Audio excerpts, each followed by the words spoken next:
À peine une dizaine de vols au départ ce soir dans l'aéroport de Bordeaux-Mérignac, c'est dire l'état de la filière transport aérien au terme d'une année de crise sanitaire. Et pourtant, la filière aéronautique en Nouvelle-Aquitaine, ce sont près de 80 000 emplois, des emplois civils, des emplois militaires. C'est donc l'objet de ce premier numéro de Sphère Éco. Vous attachez vos ceintures, embarquement immédiat.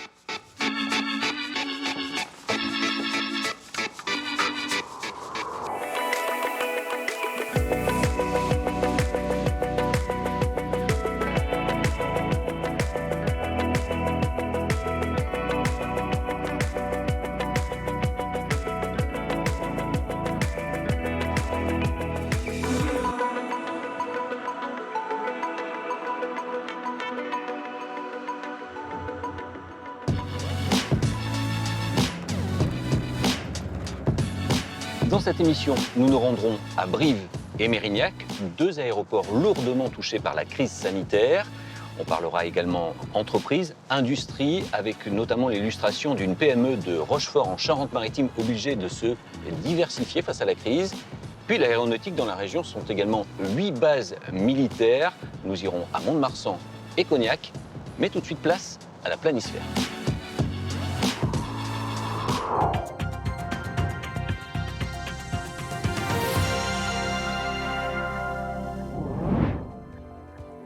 Quel visage peut bien avoir la Nouvelle-Aquitaine vue du ciel?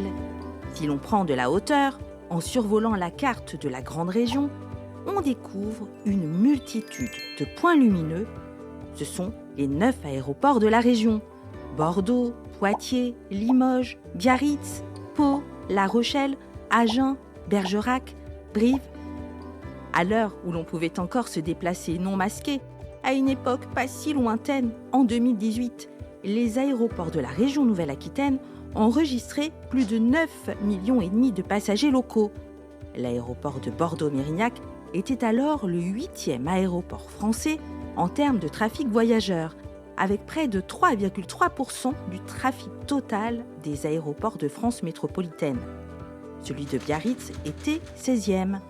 Les aéroports de Pau et Agen se concentraient quasi exclusivement sur le trafic national, alors que les aéroports de Bergerac, Limoges et La Rochelle misaient sur le trafic à l'international, version low cost.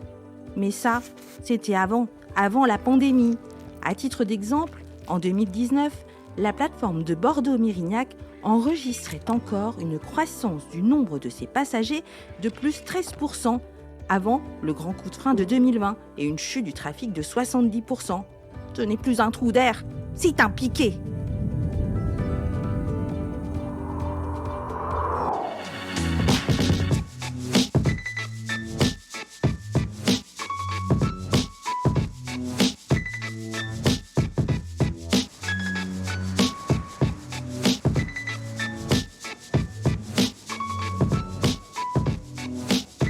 Alain Anziani, bonjour. Merci de nous accueillir un peu chez vous.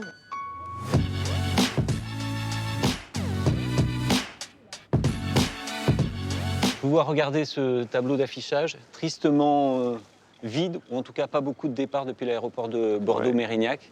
C'est inquiétant? Oui, et puis il manque une destination qui est Paris-Orly. Oui, alors on va en parler dans un instant. Ce hall vide, le terminal Billy qui était en plein développement, qui lui aussi est fermé. Est-ce qu'un aéroport comme celui de Bordeaux-Mérignac peut y survivre à cette crise sanitaire? Oui, d'abord, c'est une crise sanitaire qui est très, très dure pour l'aéroport, mais pour tout l'écosystème, hein. C'est-à-dire pour l'aéroport lui-même et pour tout ce qui est restauration, hôtel, tourisme, tout ce qui entoure, évidemment, tout le monde est touché. Il y a un chiffre qui m'a toujours frappé, c'est que l'aéroport, c'est 6 milliards de retombées pour l'ensemble de la région. 6 milliards. Et aujourd'hui, il faut compter 1 million. Donc on divise par plus que 10 sans doute des retombées de l'aéroport pour l'ensemble de la région. Donc c'est vraiment un sinistre majeur. Moi je crois que c'est que provisoire. C'est lié à la crise. On a enregistré plus 13% de volume de passagers en 2019. On est à moins 70%. Il y a peut-être des habitudes qui ont été prises de cette période de confinement d'une année. On va peut-être moins se déplacer, moins avoir recours à l'avion. Aujourd'hui, les chiffres que vous donnez sont tout à fait exacts, hein. Il y a presque le nombre de passagers a été divisé par 10 ou par 9. Donc c'est tout à fait considérable. Mais moi, je ne crois pas que l'ère de l'avion soit terminée. Voilà. Je pense qu'au contraire, on rentrera dans une ère de l'avion complètement différente, mais qui aura autant de passagers. Qu'est-ce qui me permet de dire ça? C'est que dans les pays qui en ont fini, qui sont en cours d'avoir vaincu la pandémie, il y en a quand même quelques-uns, l'avion reprend tout de suite très fort. Les gens souhaitent, les gens ont besoin de l'avion et les gens aiment l'avion. Et donc les gens remonteront dans les avions dès que ce sera possible, peut-être avec des avions très différents, ça on pourra en parler tout à l'heure, dans des avions qui sont très différents, dans des aéroports qui doivent aussi profondément évoluer, et en particulier l'aéroport de Bordeaux-Mérignac. Mais il y a un amour de l'avion, il y a une passion de l'avion. L'avion reste un rêve d'enfant, si vous me permettez l'expression. Contrairement à ce que certains élus peuvent dire. Alors, vous restez avec nous, Alain Anziani. On va aller voir un autre aéroport, une autre plateforme. Il s'agit de Brive, en Corrèze. Cette plateforme, elle aussi touchée par la crise sanitaire avec des trafics en baisse de 70%. Un an avec 3/4 de passagers en moins pour arpenter ces halls qui demeurent si vides. 3 jours par semaine où aucun vol commercial ne décolle. Sur les 20 agents qui travaillent à l'aéroport de Brive, 13 sont toujours au chômage partiel. Pourtant, si l'on regarde bien, certaines âmes continuent de vivre. Hop, on presse ce bouton, on voit que l'automate commence à s'allumer, lumière verte, donc il n'y a pas de problématique. Peu importe le trafic, chaque jour, ce responsable technique fait sa ronde pour vérifier le matériel et les infrastructures. Moi qui m'occupe du service technique, ce qu'il faut savoir, c'est qu'on est certes impacté par l'exploitation qui est moindre, mais les infrastructures doivent continuer de tourner. Et donc ça veut dire que les visites périodiques et les entretiens sont faits à la même fréquence. De plus, comme on a aussi l'aviation d'affaires et puis touristique qui a augmenté, ça ne veut surtout pas dire l'arrêt de l'aéroport, quoi. Maintenant, c'est vérification pour combler cette année presque blanche. Avec une augmentation progressive des rotations pour Paris et une reprise des vols vers Porto puis Londres avant le début de l'été, l'exploitant espère retrouver une dynamique. C'est vrai que c'est un peu difficile d'arrêter notre activité au mois de février l'an dernier alors que les chiffres n'avaient jamais été aussi bons. Et c'est le cas pour tous les aéroports français. La fréquentation était excellente. C'était 5% tous les mois supplémentaires. Et d'un seul coup, il n'y a plus rien. Donc c'est un peu difficile à digérer. Mais on s'y prépare. Et puis tous collectivement, comme individuellement au niveau de l'aéroport, on essaie de réfléchir un peu à la façon dont il va falloir rebondir. Puisque forcément, il va falloir faire différemment. On ne peut pas se comporter, on ne peut pas continuer à fonctionner comme on fonctionnait avant. Un déclic forcé pour prendre le temps de repenser l'exploitation aéroportuaire et se pencher sur de nouveaux projets. Alain Anziani, on se retrouve sur les pistes de l'aéroport de Bordeaux-Mérignac. En 2022, on pourra venir ici en tramway. Il y a un gros projet d'infrastructure de construction, 28 000 m² de bureaux, un centre de congrès. Est-ce que c'est toujours d'actualité à l'heure de la crise sanitaire ? Notre aéroport, c'est le 6e, 7e de France. Il doit maintenir son rang. Et pour maintenir son rang, il faut qu'il se modernise et qu'il offre davantage de services. Donc c'est important de poursuivre dans ce chemin. Vous parliez de services. Il y a un gros dossier. La loi vient d'interdire la liaison entre Bordeaux, Mérignac et Orly pour préférer le TGV. Vous étiez contre, vous étiez opposé. Il y a tout ce bassin d'emploi économique qui utilisait beaucoup cette navette. C'est un coup dur, ça aussi? C'est un coup dur, surtout que, franchement, si on regarde bien le dossier, on se demande pourquoi. La navette est sacrifiée comme symbole de l'environnement, mais comme symbole, je dis bien, parce qu'en matière de nuisances, de carbone, on sait que la ligne entre Orly et Bordeaux, c'était 0,04%. Et un demi-million de passagers par an. Voilà, 550 000 passagers par an. Donc on voyait bien qu'il y avait un grand besoin et que ça ne change pas grand-chose au bilan carbone. Pour le bilan carbone, on ferait mieux d'accentuer la rénovation énergétique des bâtiments qui, évidemment, a une conséquence environnementale beaucoup plus importante. Donc tout ça, on est dans le symbole, dans le spectacle. Excusez-moi de le dire, peut-être aussi un peu dans la démagogie. Moi, je le regrette parce que ça peut avoir des conséquences très importantes sur nos industriels. Vous savez, les industriels me disent, mais nous, on ne comprend pas. Nous, industriels de l'aéronautique, nous empêcher de prendre l'avion, c'est pas grave. On va aller à Toulouse, on va aller à Montpellier. Le bilan carbone, il sera pire.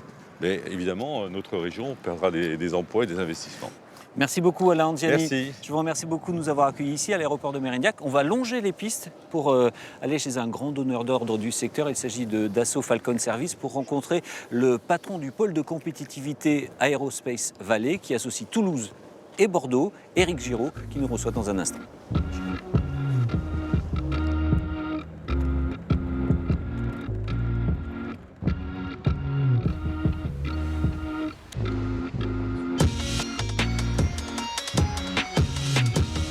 Un mot tout d'abord sur le groupe Dassault qui nous reçoit ici, dans les locaux de maintenance des Falcon. Dassault Aviation emploie 12 000 salariés dans le monde, dont près de 3 000 à Mérignac pour produire des Falcon, des Rafales.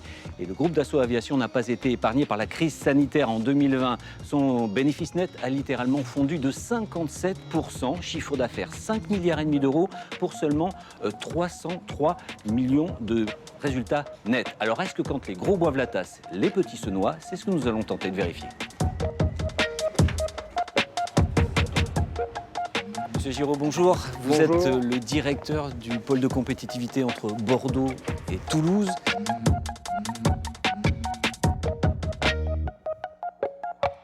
Est-ce qu'on a chiffré l'impact sur les entreprises du secteur en Nouvelle-Aquitaine de cette crise sanitaire? Alors on a chiffré les impacts, oui. Aujourd'hui, à fin d'année, au 31 décembre, on était à moins de 2550 postes perdus du fait de la crise dans le secteur aérien. 70 000 à peu près salariés du secteur aérien en Nouvelle-Aquitaine. Tout à fait. Donc ce qui représente 5% environ. Alors c'est certes très important, mais pas tant que ça finalement. Alors c'est très important parce que c'est une tendance, c'est le début de la crise malheureusement, que la sortie de crise est encore assez loin puisque la reprise du trafic aérien est liée à l'épidémie. Donc c'est déjà très important parce que ça représente une compétence très importante qu'on est en train de perdre. Et donc pour la filière, c'est quand même extrêmement préoccupant. Qui est touché? Les grands groupes ou les sous-traitants? Alors malheureusement, en grande partie les sous-traitants. 60% de la perte, elle se fait chez les sous-traitants. Les grands groupes ont réussi à gérer avec différents mécanismes. Chez les sous-traitants, la baisse de charge est beaucoup plus significative. Donc là où on a 30% de baisse de charge chez les grands donneurs d'ordre, on est plutôt à 60-70% chez les TPE, PME, et donc beaucoup plus d'impact. Alors vous restez avec nous, on va justement parler de la sous-traitance aérienne et d'une entreprise basée à Rochefort qui a donc été victime de cette crise et qui a choisi de miser sur la diversification. Une précision d'usinage au centième de millimètre. Ces pièces d'aluminium sont destinées aux cabines d'avions de ligne, tablettes de classe affaires ou de first. Des structures d'aménagement intérieur comme d'autres pièces sont fabriquées dans cette usine de sous-traitance aéronautique à Rochefort.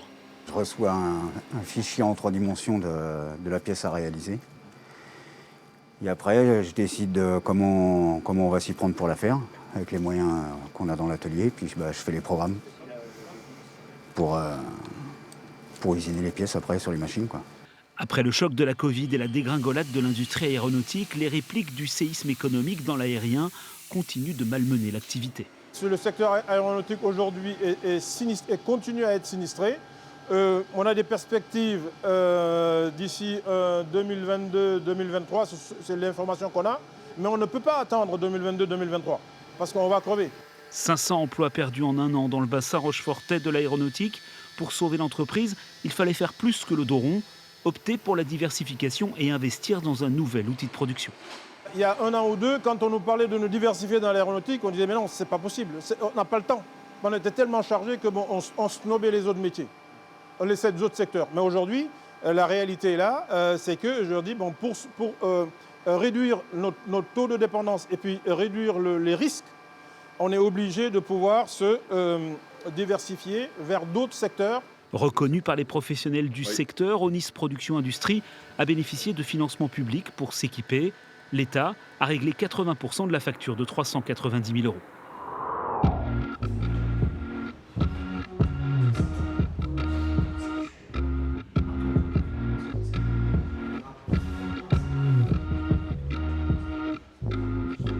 Retour ici chez Dassault Falcon Service pour évoquer avec vous, Éric Giraud, l'emploi. Est-ce que la filière aéronautique a toujours besoin de main-d'œuvre après cette crise?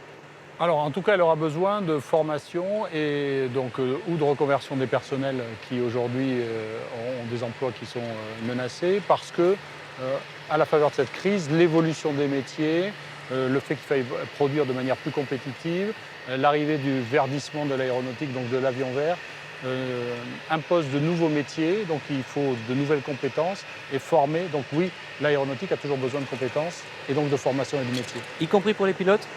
C'est 100 000 €, plus 100 000 € une formation de pilote, sans avoir la certitude de voler. Alors pour les pilotes, bien évidemment, l'emploi est intimement lié à la reprise du trafic national et du trafic international. Donc on peut comprendre qu'en ce moment, la difficulté, c'est la visibilité sur la fin de cette épidémie et sur les mesures qui seront mises en œuvre pour permettre de nouveau un trafic international significatif. Cet avion vert dont vous parliez, Oui. la Nouvelle-Aquitaine, elle a une carte à jouer là-dessus? Alors la Nouvelle-Aquitaine a une carte à jouer là-dessus, premièrement parce que la région Nouvelle-Aquitaine, depuis longtemps, au travers de son plan Maristes-Bastier, accompagne et a cette volonté d'avoir une aviation éco-responsable et durable. Et il y a des champions sur notre territoire, à La Rochelle, à Royan, au Pays Basque, des champions de la pile à combustible, des champions de l'aviation légère décarbonée. Donc il y a réellement des champions qui vont permettre de faire émerger, sous forme de démonstrateurs, une industrie de l'avion vert. Donc oui, la Nouvelle-Aquitaine a de gros atouts. Et autre atout, le militaire, parce que le militaire, notamment chez Dassault, Oui. c'est d'une importance qui explique peut-être moins de pertes d'emplois avec cette crise sanitaire? Alors, il est certain que pour la région Nouvelle-Aquitaine, par rapport à la région Occitanie, sur laquelle le pôle est installé également, a eu un amortisseur de la crise grâce à la défense, donc à l'avionneur voisin Dassault Falcon Service et à Dassault Aviation, et notamment grâce au Rafale, à la commande de l'État français qui a perduré pendant la crise, qui est importante pour le soutien de la filière, et aussi grâce à l'export et aux démarches que fait Dassault pour vendre son avion, qui est un avion magnifique, le Rafale, à l'export. Et ces commandes d'export ont soutenu la filière en Nouvelle-Aquitaine. Merci Éric Giraud. Alors justement, vous parliez de militaire, de défense. On va se rendre tout de suite sur l'une des bases militaires en Nouvelle-Aquitaine.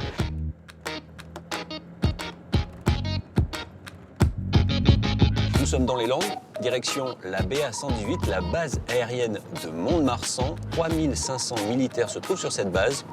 Ils ont une cinquantaine d'appareils à disposition et c'est donc le plus gros employeur du département.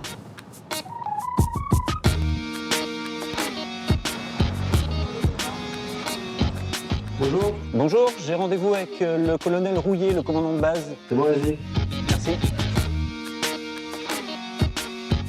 Bonjour mon colonel, merci de nous accueillir sur votre base.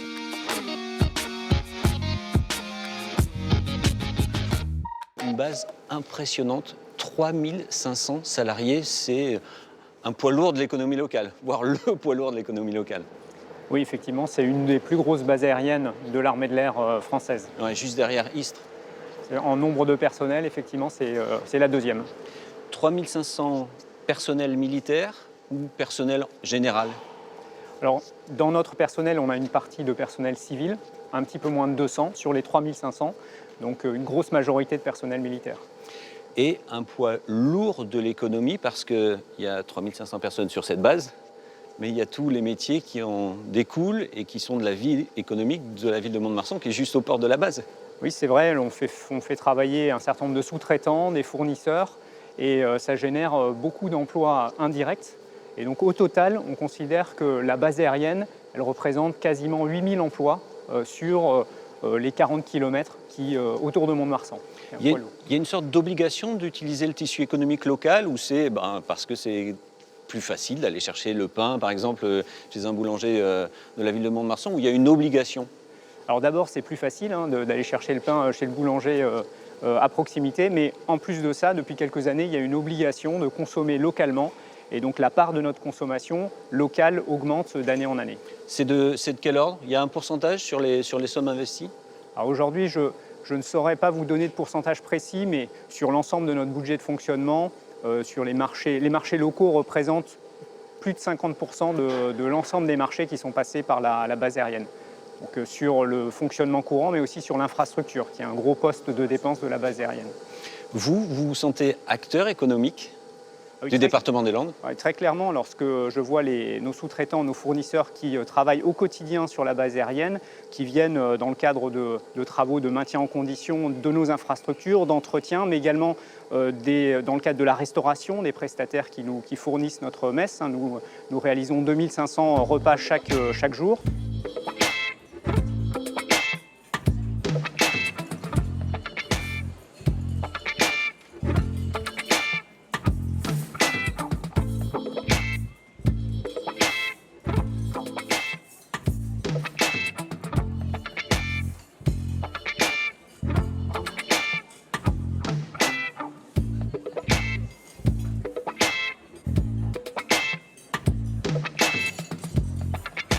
Donc pour ça, nous consommons localement. Les prestataires qui viennent pour entretenir nos espaces verts, 750 hectares de superficie, donc il y a énormément de travaux d'entretien d'espaces verts et puis de travaux forestiers à faire sur notre emprise. Donc tout ça, ça donne à la base effectivement un rôle important et on le sent au quotidien, ne serait-ce qu'en regardant autour de nous tous les acteurs civils qui travaillent et qui œuvrent sur la base aérienne. Alors, mon colonel, vous restez avec nous. Nous, on va prendre la direction du nord de la région, Cognac, la base aérienne 709. Au début des années 2000, elle était plutôt au ralenti. Elle vient de redécoller très très fort en accueillant l'ensemble des drones de l'armée de l'air et le centre de formation des pilotes de chasse. 10 mètres de long, 20 d'envergure, un rayon d'action de plusieurs milliers de kilomètres, le drone Reaper, performant pour détecter, identifier, grâce à sa caméra très haute résolution située sous le nez de l'engin. La base 709 de Cognac en possède aujourd'hui 12. C'est ici et seulement ici que sont formés les pilotes à distance, une vingtaine chaque année. La filière drone, justement, est en train de se consolider. Initialement, c'était des personnels recrutés d'unités déjà navigantes. Là, les vannes sont en train de s'ouvrir, justement, pour absorber de plus en plus de jeunes motivés par cette filière, d'autant plus que les besoins pour l'armée de l'air ne font que croître. Cognac, c'est aussi aujourd'hui une grande école moderne d'aviation de chasse. Les activités de la base de Tours ont été rapatriées ici en 2020. Et pour l'apprentissage, on utilise désormais le dernier avion d'instruction, le PC-21. Les missions qu'ils pratiquent désormais sur PC-21 au cœur de la base de Cognac sont des missions très basiques et vont aller jusqu'aux missions d'appui-feu ou de combat aérien qu'ils vont rencontrer plus tard sur leur Mirage 2000, leur Rafale et le SCAF même dans quelques années. Drone, aviation de chasse. Au cours des 5 dernières années, l'effectif du site a augmenté de 300 personnes. Il augmentera d'autant d'ici 2024. Cette modernisation des équipages chasse, d'un côté, et la montée en puissance des drones, ce sont vraiment les deux projets structurants qui dictent, si vous voulez, en quelque sorte, cet essor de la base aérienne. Je pense que c'est une force pour le territoire parce qu'il faut imaginer qu'une base, je vous disais aujourd'hui 1250 personnes, c'est autant d'emplois indirects et d'emplois induits. Quand on prend l'ensemble de ces personnels et de ces salariés et de leurs familles, c'est une communauté qui représente 5 à 7 à 8 000 personnes. 130 millions d'euros vont être investis sur la base aérienne de Cognac dans les 10 prochaines années pour permettre l'accueil des nouveaux militaires et de leurs familles. Après Cognac, on se retrouve ici sur la base aérienne de Mont-de-Marsan avec le colonel commandant cette base. On est devant un Rafale. Un Rafale, économiquement, ça pèse combien? Parce que c'est de l'emploi, certes, pour un pilote, mais pas que. Non, effectivement, à côté des pilotes, il y a les mécaniciens. Pour un pilote, on a environ une dizaine de mécaniciens. Donc ici, sur la base, 50 Rafales, une soixantaine de pilotes et un peu plus de 600 mécaniciens qui s'occupent de nos Rafales. Vous êtes en capacité, vu la taille de cette base, d'accueillir encore d'autres escadrons, par exemple? L'un des atouts de la base, effectivement, c'est sa taille. Aujourd'hui, après 10 ans d'investissement pour faire atterrir le Rafale à Mont-de-Marsan, il n'est pas prévu à court terme d'accueillir une nouvelle unité Rafale ou unité navigante. En revanche, la base aérienne a pour mission, dans les prochaines années, d'accueillir des exercices majeurs de l'armée de l'air. Et donc, c'est à ce titre que nous allons être sollicités pour les années à venir. Et là encore, c'est un poids économique. Quand il y a un exercice majeur, ça veut dire d'autres investissements également et du personnel qui vient se déplacer ici. C'est à plusieurs centaines de personnes, parfois jusqu'à 1 millier de personnes supplémentaires qui viennent entre 2 et 4 semaines par an, parfois plusieurs fois par an. Et donc ça génère ponctuellement effectivement des retombées positives pour l'agglomération montoise. Merci beaucoup mon colonel de nous avoir accueillis, de nous avoir un petit peu expliqué ce poids économique de cette base immense, la deuxième base aérienne française.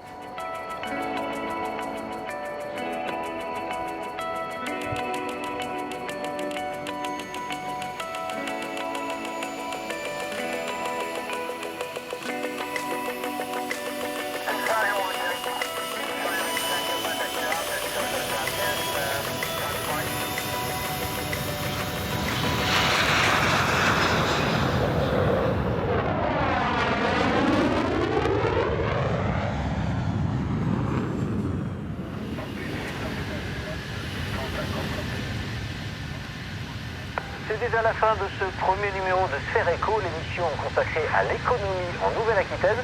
On se retrouve dans un mois pour de nouvelles aventures.